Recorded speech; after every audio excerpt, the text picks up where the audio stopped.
সুপ্রিয় শিক্ষার্থীবৃন্দ, আমি সৌরভ স্যার তোমাদেরকে হিসাব বিজ্ঞানের আরও একটি নতুন গুরুত্বপূর্ণ টপিক নিয়ে তোমাদের সামনে হাজির হলাম। আমাদের আজকের ক্লাসের আলোচ্যসূচি হচ্ছে ধারে ক্রয় এবং বিক্রয়ের সময় যে সত্যগুলো থাকে, এই ধারে ক্রয় এবং বিক্রয়ের সময় সত্যগুলোর পিছনের ব্যাখ্যাটাকে এবং এই ধারে ক্রয় এবং বিক্রয়ের যে সত্যগুলো থাকে সেগুলোর জন্য আমাদেরকে কোন ধরনের জাবাদা দিতে হয় অথবা এগুলোর পিছনের ব্যাখ্যাটা আসলে কি। আমরা মোটামুটি আজকে এখানে 5টা সত্য রেখেছি আপনাদের জন্য। এই 5টা সত্য আমরা আজকে একটু বোঝার চেষ্টা করব। আপনি ধারে পণ্য ক্রয় করেন অথবা আপনি কারো নিকট ধারে পণ্য বিক্রয় করেন, আপনি ক্রয় অথবা বিক্রয়ের সময় যদি আপনি এই সত্যগুলো জুড়ে দেন, তাহলে এগুলোর পিছনের ব্যাখ্যাটা কি বা এগুলোর জন্য আমাদেরকে কোন প্রসেসগুলো ফলো করতে হয়। প্রথমে আমরা একটা খুবই জনপ্রিয় একটা সত্য জানি, যেটা আমরা আগে থেকে করে এসেছি, সবাই 9-10 থেকে আমরা সবাই করতে অভ্যস্ত। 2-10 নিট 13, এই 2-10 নিট 13 এই সত্যটার অর্থটা কি দাঁড়ায়?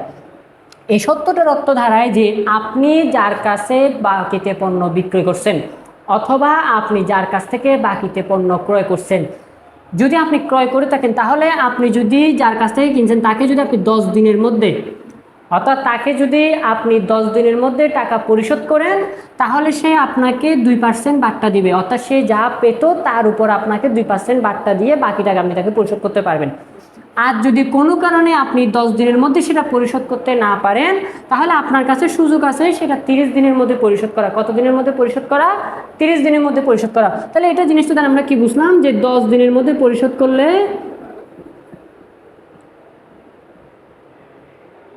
স্যার 10 দিনের মধ্যে পরিশোধ করলে 2% বাট্টা পাওয়া যাবে। 10 দিনের মধ্যে পরিশোধ করলে কয় পার্সেন্ট বাট্টা পাওয়া যাবে স্যার? 2%। অন্যথায় 30 দিনের মধ্যে পরিশোধ করতে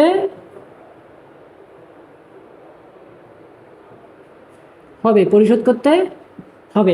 একটা কথা মাথায় রাখবেন, আমরা অনেক সময় ভুলে বলে ফেলি যে 30 দিনের মধ্যে পরিশোধ করতে বাধ্য থাকিবে। দেখেন, বাধ্য কথাটা এখানে না বলাটা অনেকটা যুক্তিসঙ্গত। বাধ্য কথাটা কেন বলা যাবে না? যে আপনি হয়তো আপনি তাকে একটা সত্য জুড়ে দিলেন যে তুমি আমাকে 10 দিনের মধ্যে দিলে আমি তোমাকে 2% বাট্টা দিব, নয়তোবা তুমি আমাকে 30 দিনের মধ্যে টাকাগুলো পরিশোধ করতে হবে, কিন্তু তুমি আমাকে 30 দিনের মধ্যে পরিশোধ করতে বাধ্য থাকিবে, এই কথাটা না বলাটা অনেকটা যৌক্তিক, বা এই কথাটা বলাটা আসলে উচিত না। কেন? হয়তো পারে কোনো একটা কারণে আপনি 30 দিনের মধ্যে তাকে টাকা পরিশোধ করতে নাও পারলেন, বা যাকে আপনি পণ্য বিক্রয় করছেন হয়তো দেখা যায় 30 দিনের মধ্যে সে টাকাটা নাও দিতে পারলে, তার মানে কি ব্যাপারটা এরকম যে 30 দিনের মধ্যে আপনি টাকা পান নাই, 30 দিনের মাথায় বা তারপরের দিনের মাথায় আপনি ভুলে যাবেন যে আপনি কারো কাছে বাকিতে পণ্য বিক্রি করছিলেন, বা আপনি কি ভুলে যাবেন যে আপনি কারো কাছ থেকে পণ্য বাকিতে ক্রয় করছিলেন? এটা এরকম না ব্যাপারটা। তো আমাদেরকে আসলে একটা মাইন্ড সেট আপের জন্য বা আমাদেরকে একটা ফর্মালিটি মেনটেন করার জন্য আমাদেরকে বলে দেওয়া হয় যে 30 দিনের মধ্যে আমাদেরকে পরিশোধ করে দিতে হবে, কিন্তু একেবারে পরিশোধ করে দিতে বাধ্য থাকিবে বা একেবারে ওই দিনের মধ্যে পরিশোধ না করলে আর নিব না টাকা, এটা বা আর দিতে হবে না, এরকমটা ব্যাপারটা না।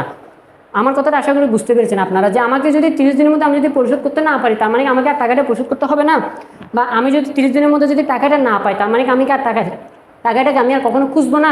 ব্যাপারটা কখনো এরকম না। সেজন্য আমরা পরিশোধ করতে হবে এটা মনে রাখবো, বা আদায় করতে হবে বা এটা মনে রাখবো, কিন্তু পরিশোধ করতে বাধ্য বা আদায় করতে বাধ্য এটা আমরা কখনো ওই ধরনের চিন্তা করব না।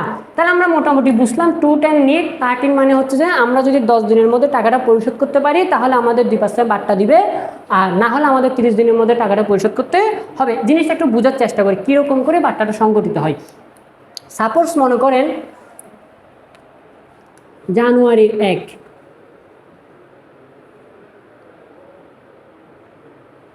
দ্বারে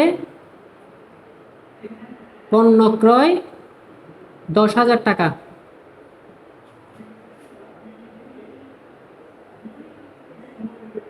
কারবারি বাট্টা 5%। ভালো করে বুঝেন জিনিসটা। দ্বারে পণ্য ক্রয় 10,000 টাকা, কারবারি বাট্টা 5%। তাহলে আমরা জানি দ্বারে পণ্য ক্রয় করলে সেটা আমরা যাবো কি দিই? ক্রয় হিসাব ডেবিট। আমরা জানি কারবারি বাট্টা আমরা হিসাবভুক্ত করি না। দুটো বাট্টা আছে যেগুলো কখনো আমরা হিসাবভুক্ত করি না, একটা হচ্ছে কারবারি বাট্টা,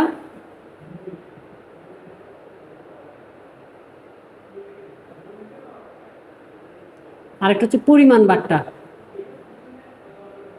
অর্থাৎ এই দুটো বাট্টা এগুলো আমরা কখনো লিপিবদ্ধ করি না, কিন্তু এগুলো বাদ দিতে হয়। কারবারি বাট্টা হচ্ছে টাকাতে ছাপবে, পরিমাণ বাট্টা হচ্ছে পণ্যে ছাপবে। পরিমাণ বাট্টাটা কিরকম? পরিমাণ বাট্টা মানে হচ্ছে যে দুটা কিনলে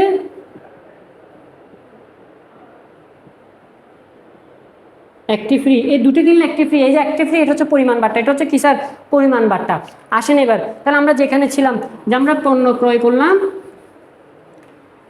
10,000 টাকা, কারবারি বাট্টা 5%, তাহলে আমরা এটা যাবো দেখি দিব ক্রয় হিসাব ডেবিট 10,000 টাকার 5% হচ্ছে যে আপনার 500 টাকা। তাহলে 500 টাকা বাদ গেলে ক্রয় হিসাব ডেবিট 9,500, আর প্রদেয় হিসাব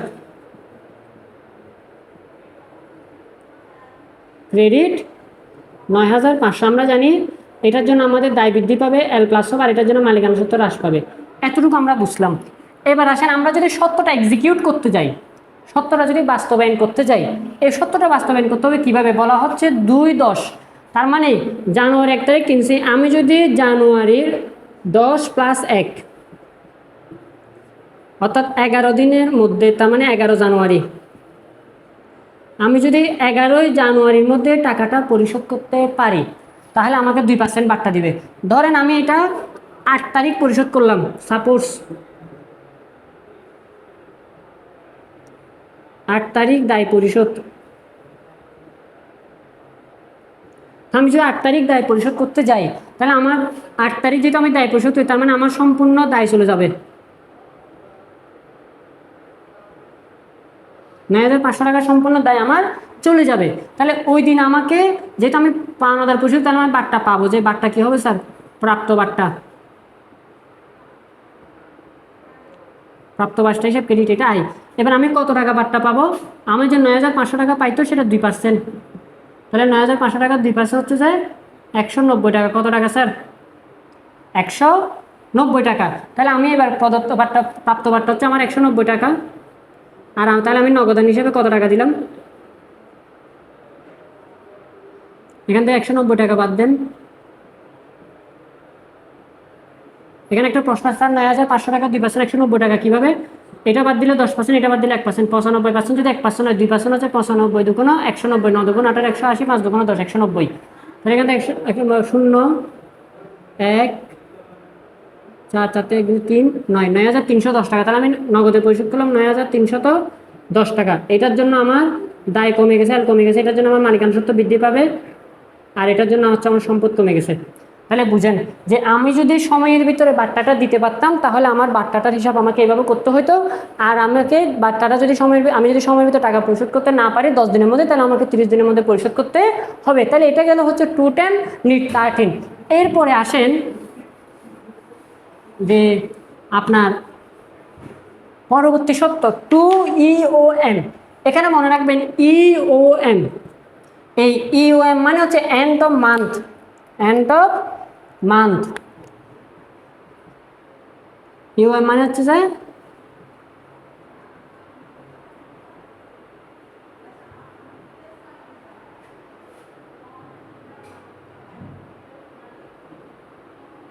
তাহলে EN মানে কি স্যার?